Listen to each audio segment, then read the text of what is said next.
कि उसे डॉक्टर बाबा साहेब आम्बेडकर के बारे में पता नहीं। मैं बोली जो आज तू इतनी घूम रही है, इतने तुझे स्वतंत्रता मिली है। ओबीसी समाज के नेता अलग, शेड्यूल कास्ट के नेता अलग, शेड्यूल ट्राइब के नेता अलग। रात भर वो सोए नहीं थे। सही बात। यानी उनको दलितों का जो उनको ये था, सामाजिक विकास के लिए क्या योगदान है। भारत जो है राजनीतिक स्थिति में जो दलित नेताओं की चुनौतियां भी उतनी ही होगी, तो इसके बारे में आप क्या कह सकते हैं? बहुत पॉपुलेशन अगर आप देश का आज भी भारत सरकार जनगणना नहीं कर रही है या जो जनगणना हुई है उसका रिपोर्ट अनाउंस नहीं कर रही है। जो करोड़ों लोग 6 दिसंबर को चैत्यभूमि में आते हैं। कभी कभी क्या होता है, पार्टी से गाइडलाइन आती है कि आपको नहीं बोलना। जब नहीं बोलना है तो हम पीछे कदम पीछे होना पड़ता है।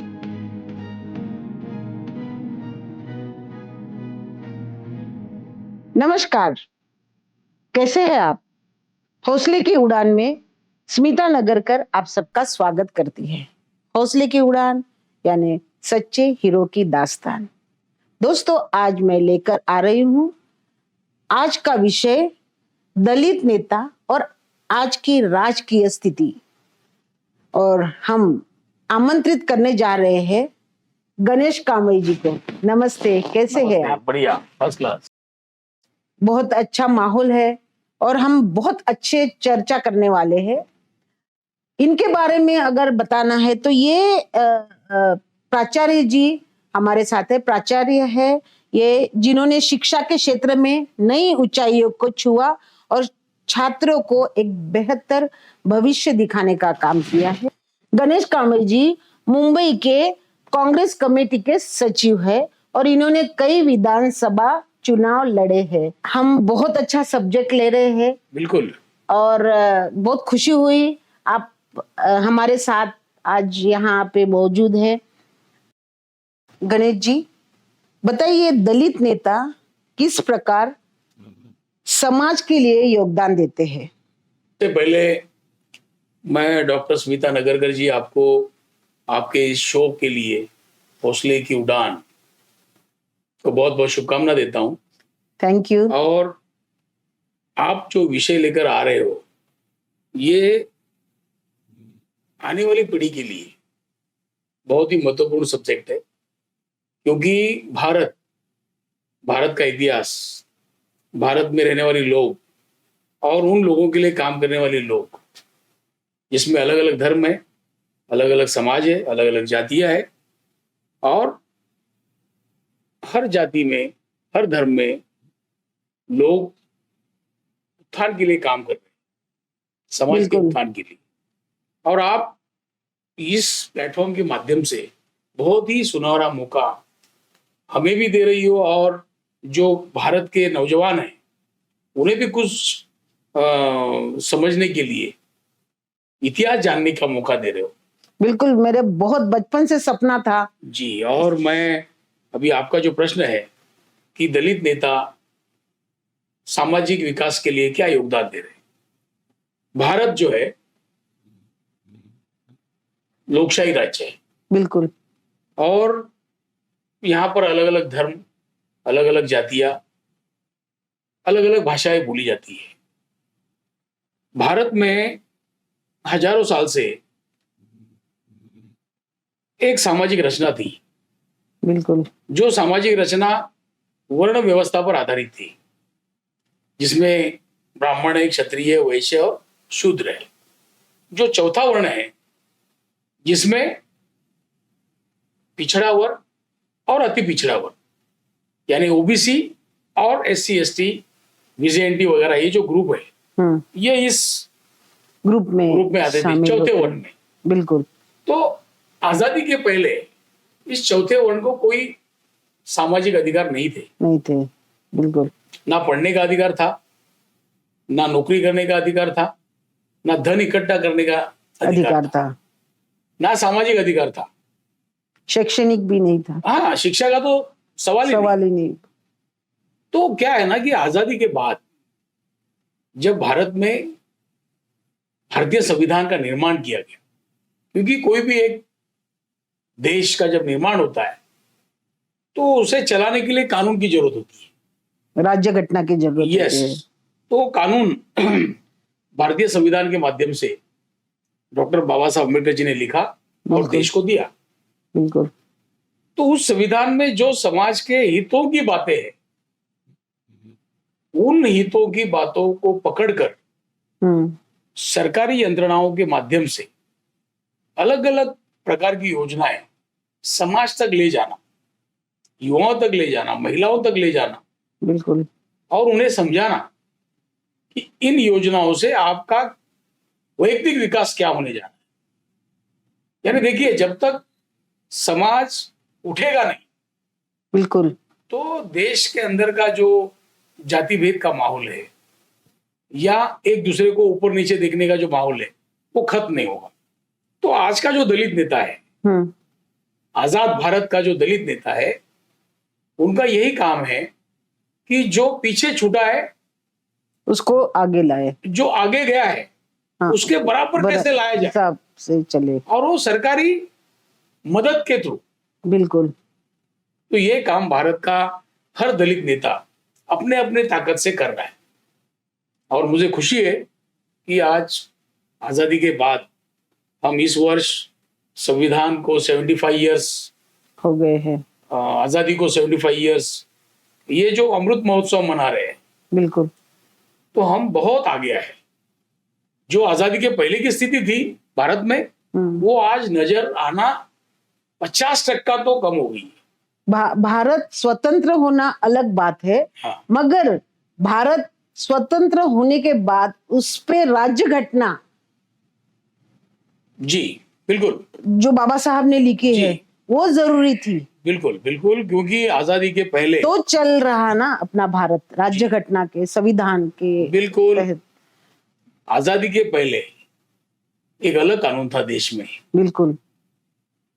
अब आजादी के बाद भारतीय संविधान के माध्यम से एक नया कानून देश में लागू हुआ।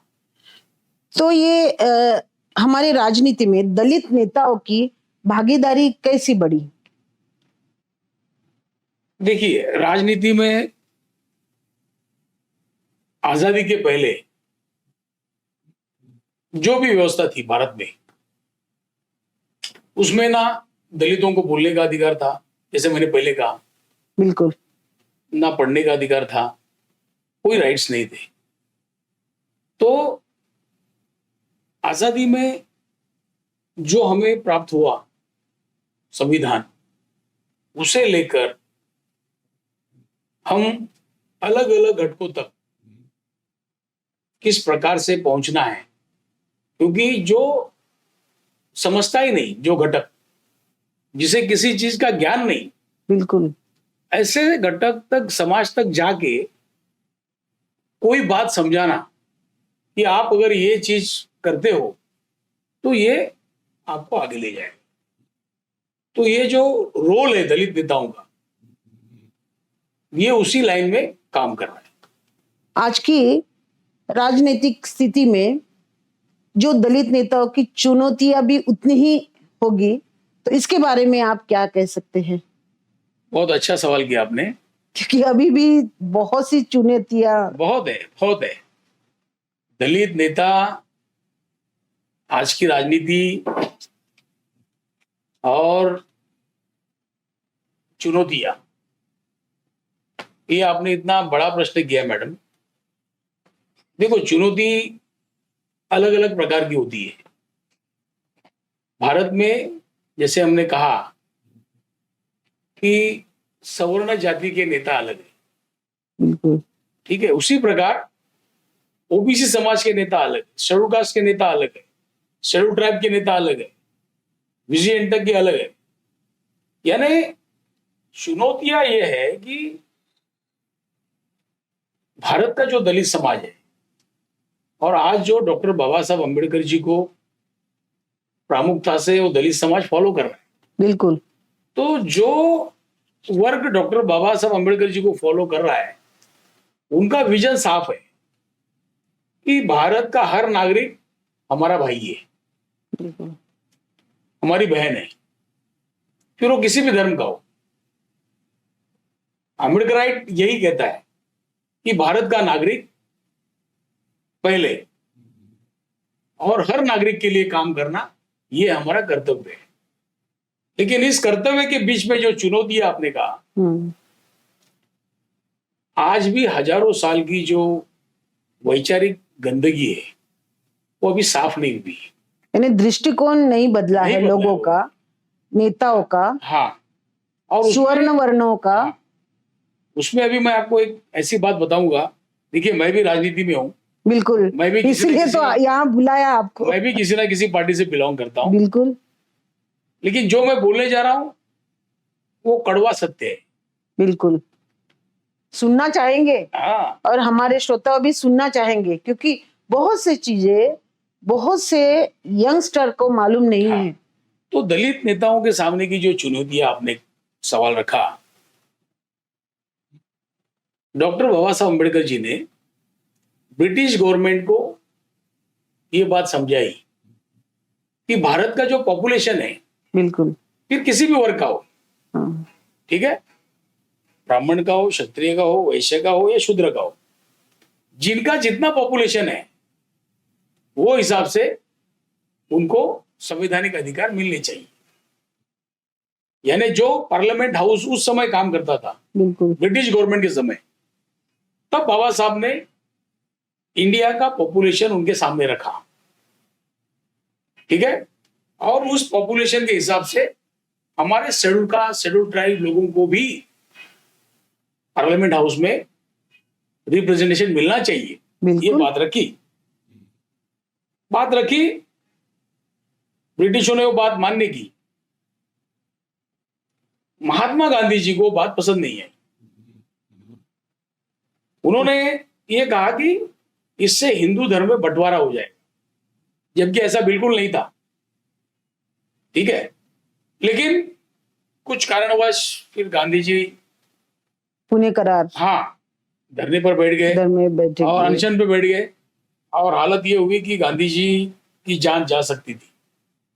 देश में माहौल खराब हुआ, और माहौल इतना खराब हुआ कि अगर गांधी जी की जान जाती तो भारत का दलित मारा जाता, दलित समुदाय का अस्तित्व जो है शायद बचता नहीं। ऐसी हालत, और पूरा दोष डॉक्टर बाबा साहेब आम्बेडकर को मिलता। ऐसी सिचुएशन देश में बनी, तब बाबा साहब ने गांधी जी का अनशन तोड़ा, और फिर हुआ गया कि हमें लोकसभा में कुछ सीटें आरक्षण मिली, या अलग अलग राज्यों में जो असेंबली की सीटें है उसमें हमें रिजर्वेशन मिला, कुछ सीटें। हमें लोकसभा की सीटें तो मिली, असेंबली की मिली, लेकिन उसका नुकसान क्या हुआ कि मैंने इसके बारे में पढ़ा, उस रात डॉक्टर बाबा साहेब आम्बेडकर बहुत रोए थे, और रात भर वो सोए नहीं थे। सही बात, यानी उनको दलितों का जो उनको ये था। तो बिल्कुल बिल्कुल मैं आपकी भावना को समझ रहा हूँ, आपकी आंख में आंसू आ गए, और ये बिल्कुल आंसू आने लायक ही सब्जेक्ट है, क्योंकि जरूर पढ़ना चाहिए सबने। बहुत बड़ा एक ऐतिहासिक अधिकार वो चला गया था, और एक डमी अधिकार भारतीय दलितों को सौंपा गया था। अब मैं जो चुनौती की बात आपने रखी कि जो लोकसभा की सीटें हमें मिली, जो पार्लियामेंट की सीटें मिली, उसमें जो पार्टी का कैंडिडेट बिल्कुल चुनकर आता है, फिर वो किसी पार्टी का हो, हाँ, वो शेड्यूल कास्ट बंदा शेड्यूल कास्ट सीट पर जीत कर आता है, लेकिन वो बंदा पार्लियामेंट हाउस में या असेंबली हाउस में जो पार्टी की गाइडलाइन होगी वही बोलेगा। ऐसा बाप रे, ये अपनी बात को खुल के नहीं रख पाएगा, रखेगा लेकिन वो मान्य नहीं होगी। तो क्या हुआ ना कि पुणे पैक्ट में जो हमारा लॉस हुआ, बाबा साहब क्या चाहते थे कि भारत में जितनी पार्लियामेंट की सीट है उसमें एक जनरल बंदा होना चाहिए कैंडिडेट, और उसी के साथ साथ शेड्यूल कास्ट कम्युनिटी का भी एक बंदा कैंडिडेट होना चाहिए, यानी एक कॉन्स्टिट्यूंसी में 2 कैंडिडेट। बिल्कुल, जिसमें जनरल भी चुन के आता और और शेड्यूल शेड्यूल कास्ट कास्ट भी चुन के। कितना अच्छा विचार था ये। हाँ, और उन्होंने ये बात इसलिए कही थी कि पॉपुलेशन जो है, पॉपुलेशन अगर आप देश का आज भी, भारत सरकार जनगणना नहीं कर रही है, या बिल्कुल, जो जनगणना हुई है उसका रिपोर्ट अनाउंस नहीं कर रही है, बिल्कुल, उसके पीछे का कारण क्या है? उसके पीछे का कारण ये है कि बाबा साहब ने जो डबल कैंडिडेटशिप का जो मतदार संघ मांगा था, बिल्कुल, एक जनरल कैंडिडेट होगा और एक शेड्यूल कास्ट होगा। ये कोई ऐसे ही खैरात में नहीं मांगा था, जनसंख्या के ऊपर मांगा था मांगा था। कि हमारी जनसंख्या अधिक है भारत में, ब्राह्मण, क्षत्रिय, वैश्य, ये जो हजारों साल से तीन जातियां जो राज कर रही थी, बिल्कुल, उनका पॉपुलेशन कितना परसेंट है, और जो शेड्यूल कास्ट, शेड्यूल ट्राइब और ओबीसी, इनका पॉपुलेशन कितना है? या तो बाबा साहब ने कहा ठीक है, भले ब्राह्मण, क्षत्रिय, वैश्य का पॉपुलेशन कम हो, मगर हमें मान्य है, जनरल कैंडिडेट एक रखो और शेड्यूल कास्ट कैंडिडेट भी एक रखो। यानी जिनका पॉपुलेशन 70% है, वो 80% है, बिल्कुल, वो समुदाय के नेता बोल रहे हैं कि भाई हमें जनरल कैंडिडेट हर लोकसभा में एक चलेगा, लेकिन जो 70% पॉपुलेशन है उनका भी एक बंदा हर लोकसभा में, लोकसभा सीट पर होना चाहिए। लेकिन ये हत्या, देखो ये कितनी, ये जानकारी कितनी आवश्यक है लोगों को। बहुत बहुत बहुत से लोगों को ये जानकारी नहीं मिलती है और छुपाई गई है। आज हम बहुत अच्छे विचारों को आदान प्रदान कर रहे हैं और बहुत अच्छा नॉलेज जो आप दे रहे हैं, सच्ची आपको सलाम करना चाहिए।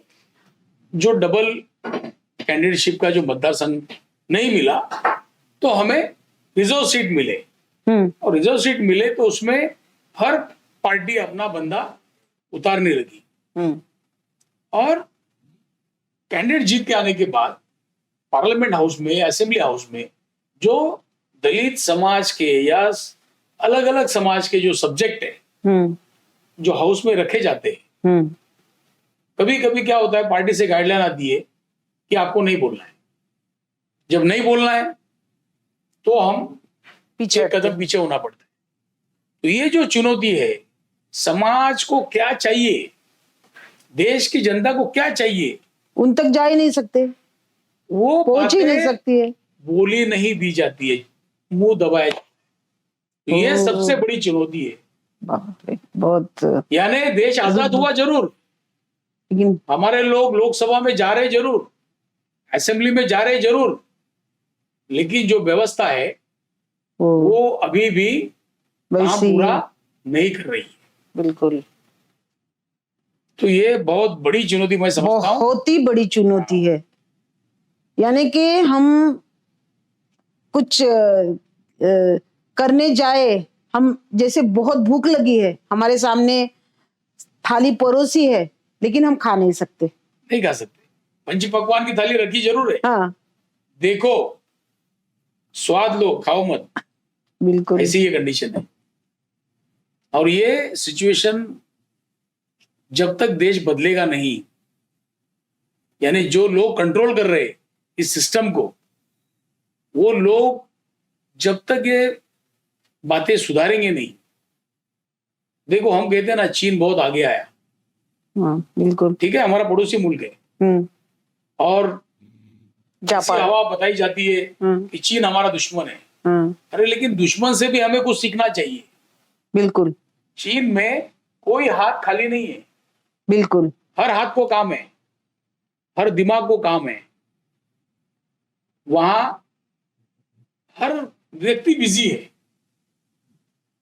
हर लड़का, हर नौजवान अगर कोई रिसर्च कर रहा है तो उस बच्चे को गवर्नमेंट उठा लेती है बिल्कुल, कि चल बेटा तू इधर आ, तू हमारे इंस्टीट्यूट में रिसर्च कर, तू क्या नई चीज ढूंढ रहा है। क्योंकि चीन का बच्चा ढूंढ रहा है तो पहले तो चीन को लाभ देगा ना। बिल्कुल, तो ये गवर्नमेंट का रोल होना चाहिए। आज देश में क्या हो रहा है, SC ST OBC के बच्चों की स्कॉलरशिप बंद हो रही है, जो फॉरेन जाने के लिए उन्हें स्कॉलरशिप मिलती थी उसे रोका जा रहा है। वर्ण यानी व्यवस्था, जाति टैलेंट व्यवस्था, को दबाया जाए। यानी मुख्य कारण वर्ण व्यवस्था, जाति व्यवस्था। हाँ, आज भले वर्ण व्यवस्था नहीं है मैडम, ठीक है, लेकिन हजारों साल की जो वर्ण व्यवस्था फैली हुई थी ना, फैली हुई वो थी, पर्दे के पीछे है। लेकिन लेकिन इससे नुकसान देश का हो रहा नुकसान हो रहा है देश का। और मानव अधिकार पे हम काम नहीं कर रहे हैं, दृष्टिकोण नहीं बदल रहे हैं, नैतिकता वैसी ही है। है। देखिए, तो अभी कैसे एक उदाहरण हम मैं आगे? आपको क्रिकेट का देता हूँ। बिल्कुल। 2020 का फॉर्मूला देश में आया। उस गेम में ऐसे ऐसे नौजवान बच्चे चमक गए कि वो टैलेंट तूफान। बिल्कुल। लेकिन जो पहले का क्रिकेट था हमारा, 2020 के पहले का, उसमें उन बच्चों को कभी चांस नहीं मिलता। 2020 आया तो छोटे छोटे छोटे गांव से प्लेयर्स को उठाया गया। बिल्कुल। और उन बच्चों ने आगे अपना टैलेंट दिखाया। तो ये देश के हर क्षेत्र में सरकार को करना चाहिए।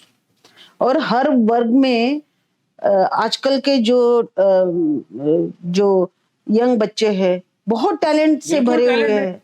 और मुझे तो लगता है आज की जो मीडिया है इसके वजह से बच्चों को बहुत टैलेंट सामने आ रहा है। रोहित वेमुला 2014-15 में जब नरेंद्र भाई मोदी जी की सरकार आई और स्मृति ईरानी हमारी शिक्षा मंत्री थी, बिल्कुल, ठीक है, तो रोहित वेमुला जो हमारा पीएचडी का स्टूडेंट था, ठीक है, उस पीएचडी के बच्चे को फैसिलिटीज नहीं मिली। नहीं मिली।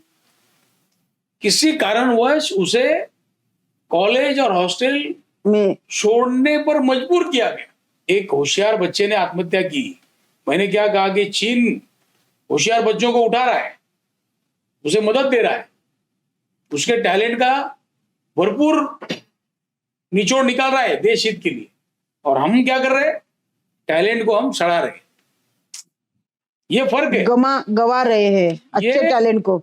ये जो सिस्टम में गलतियां हो रही है ना, देश को हम आगे ले जा रहे हैं या कहां ले जा रहे हैं, ये बहुत बड़ा प्रश्न है।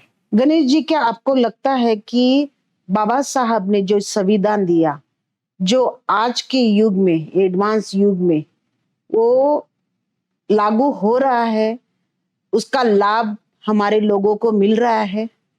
देखिए, भारतीय संविधान, डॉक्टर बाबा साहब अम्बेडकर, भारत के लोग, दुनिया के देश, ठीक है, इसमें से भारत कैसे सबसे आगे आएगा? संविधान का जो बेस है ना, वो यही है। दुनिया के देशों में भारत हमारा सोने की चिड़िया था, फिर से वो बने। ये जो बाबा साहब का थॉट्स था वो भारतीय संविधान में लाया गया, और संविधान को 1-2 दिन में नहीं बना,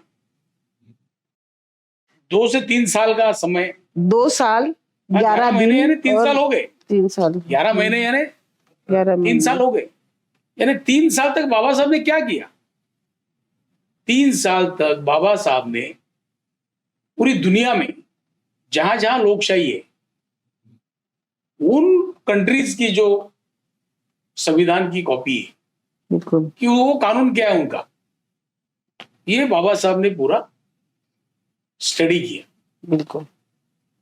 दुनिया के कई मुल्कों में एक ही धर्म है, लेकिन भारत में कई धर्म, कई जातियां, कई बोली भाषियां, कई प्रदेश, कई प्रांत, इन सारे लोगों को लेके एक कानून बनाना था। तो बाबा साहब ने क्या किया?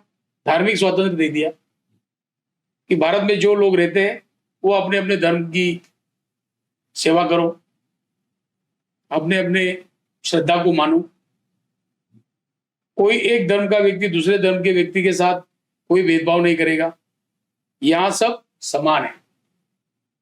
समानता, बंधुता, ये हमारा बेस है।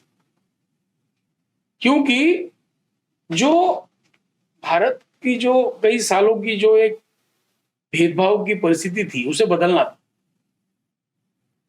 तो भारत पूरी दुनिया में उठे, ये बाबा साहब का सपना था। बिल्कुल। मैं एक बहुत बढ़िया उदाहरण आपको दूंगा। अमेरिका के राष्ट्रपति बराक ओबामा जब राष्ट्रपति बनने के बाद भारत आए तो उन्होंने भारत के पार्लियामेंट हाउस में भाषण दिया। उसमें उन्होंने क्या कहा? बराक ओबामा जी ने कहा, यानी प्रेसिडेंट ऑफ अमेरिका ये लाइन बोल रहे कि भारत आज जो खड़ा है, आज की जो ताकत है भारत की, वो भारत का संविधान है। बिल्कुल सही। यानी एक लाइन में अमेरिका का प्रेसिडेंट भारत के संविधान को सैल्यूट करता है। यानी अमेरिका को 300 साल हुए लोकशाही लेकर, और हमें अभी 75 साल हो गए। यानी हम लोग 50, 60, 70 साल में हमने इतना पिकअप लिया, और अमेरिका को अमेरिका बनने के लिए 300 साल लगे। बिल्कुल। यानी इंडिया अगर हर हाथ को काम देगी, जो राइट टू वर्क भारतीय संविधान बोलता है। क्या बोलता है भारतीय संविधान? कि भारत के हर नागरिक को काम, हर हाथ को काम, और हर बच्चे को शिक्षा, हर नारी की सुरक्षा। बरोबर। कोई बाल मजदूर नहीं होगा, कोई बाल मजदूर नहीं होगा, कोई बंधुआ मजदूर नहीं होगा। कामगारों के राइट्स, पगार कितना होना चाहिए, कितना घंटा काम करना चाहिए, उसे मेडिकल फैसिलिटी क्या मिलना चाहिए, उसे लीव कितना मिलना चाहिए, यानी सभी को बांध के हमें देश को उठाना है। ये फॉर्मूला बाबा साहब ने दिया। हिंदू कोड बिल जो भारतीय संविधान का, मैं कहता हूं, आत्मा है। बिल्कुल। क्योंकि भारत की नारी को आजादी के पहले ना पढ़ने का अधिकार था, ना घर के बाहर निकलने का अधिकार था, ना वो बोल सकती थी। पूरी तरह से वो दबाई हुई थी। बिल्कुल। उस हिंदू स्त्री को पति के प्रॉपर्टी से आधा हिस्सा, डैडी के प्रॉपर्टी से आधा हिस्सा, ये हिंदू कोड बिल बोलता है। बिल्कुल। और ये बाबा साहब ने लिखा है कि भारत की हर नारी को पति और पिता दोनों की प्रॉपर्टी का 50% बरोबरी का हिस्सा 50% मिलना ही चाहिए। मिलता है क्या देश में? नहीं मिल रहा है। तो देश की मानसिकता अभी भी, अगर देश की मानसिकता हिंदू कोड बिल पे आ गई, जो बाबा साहब अम्बेडकर जी ने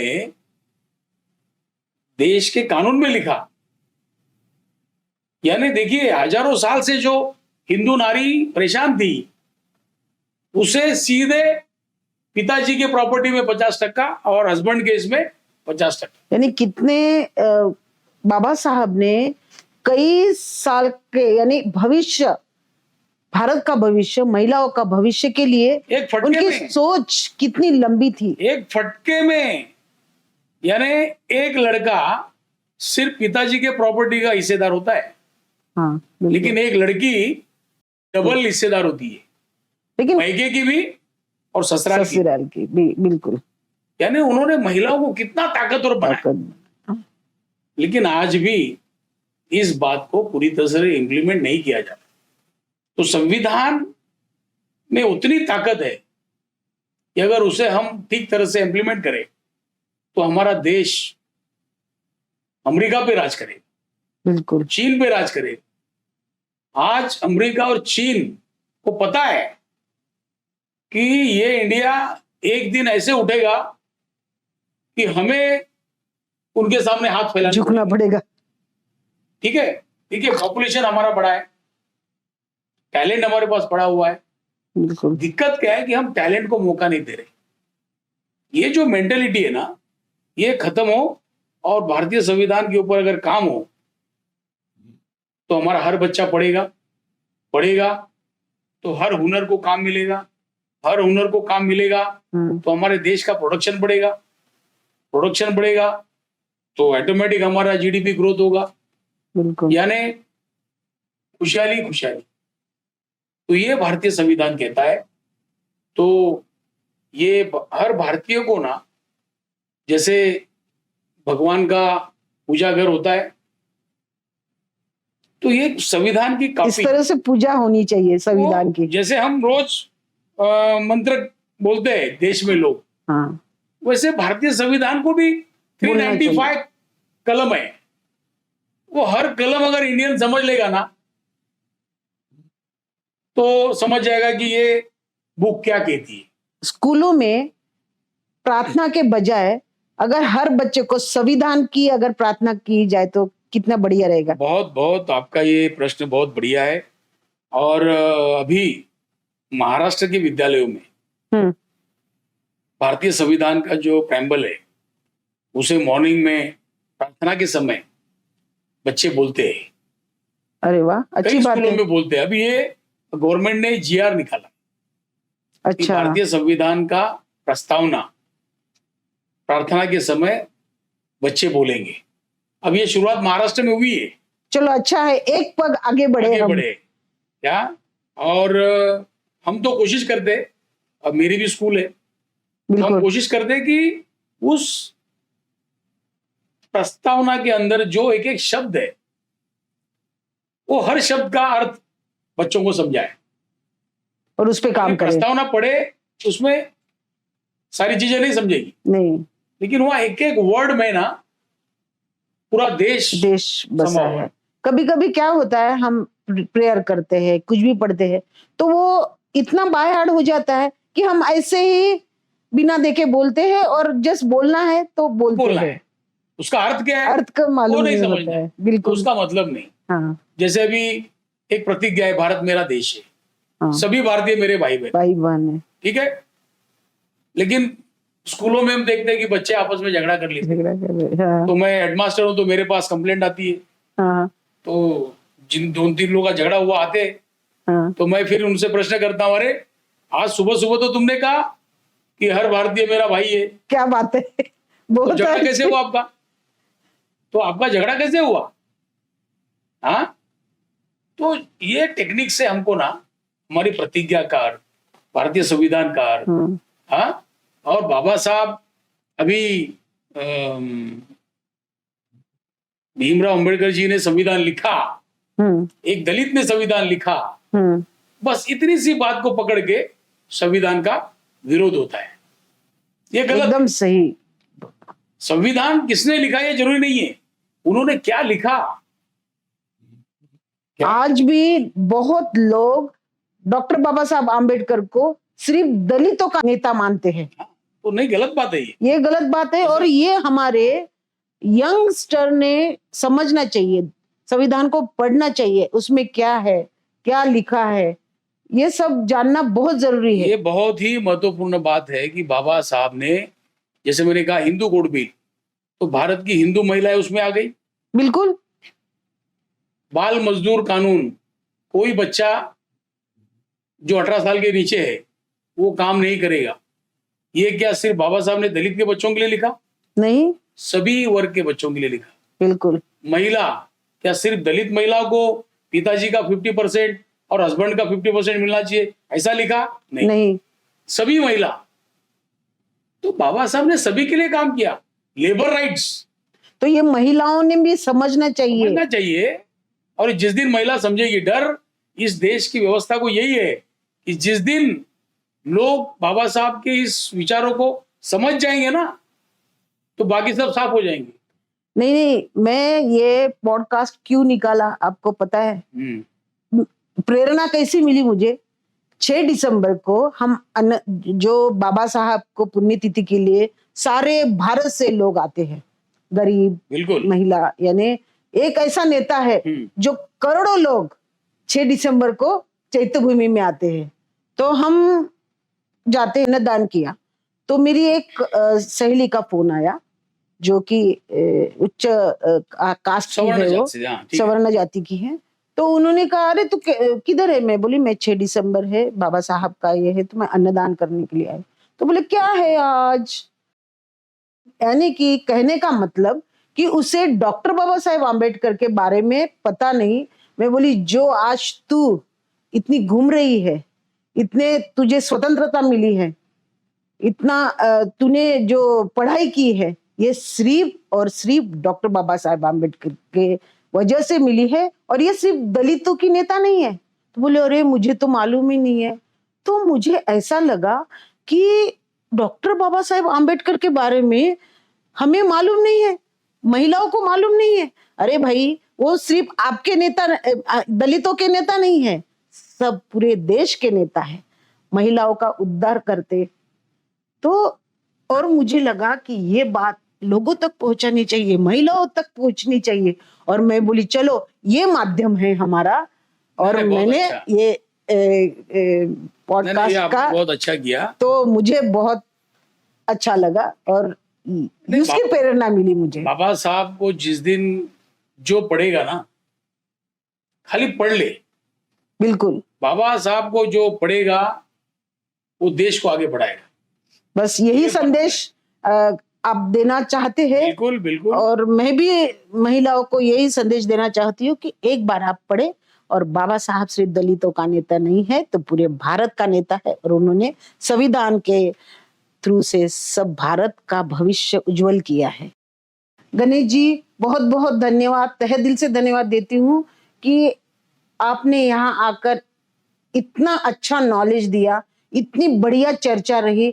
लेकिन अगले एपिसोड में हम बाबा साहब के बारे में और भी जानकारी आपको देना है, और भी हम बहुत सारे सब्जेक्ट को लेके आएंगे, जैसे बाबा साहब और नारी शक्ति, बाबा साहब का संविधान, और हिंदू कोड बिल।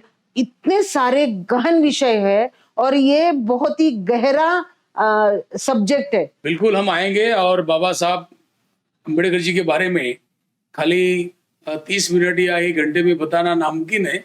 बिल्कुल, बाबा साहब का काम पूरे देश को उठाने का काम था, और वो बताने के लिए एक एपिसोड नहीं, हमें ऐसे सैकड़ों एपिसोड करने पड़ेंगे, और धन्यवाद। हम जरूर आएंगे।